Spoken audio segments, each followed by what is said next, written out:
अरे ये छोटे बच्चे दो अनाथ हैं, इनकी मम्मी पिता नहीं है।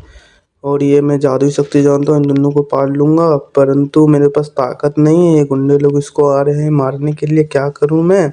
मेरा उम्र भी हो गया है, मैं चल भी नहीं पाता हूँ, क्या करूं मैं अब जो होगा ऊपर वाला भरोसा। आप मेरे पीछे छुप जाओ, मैं तब पर भी रक्षा करूंगा आप लोग को। इन बच्चों को मम्मी के पास पहुंचाऊंगा, लेकिन ये पूरा रो रही है, इसके कारण मेरे को भी आंसू आ रहा है। प्लीज एक सब्सक्राइब कर देनी, मम्मी पास पहुंचा दूंगा।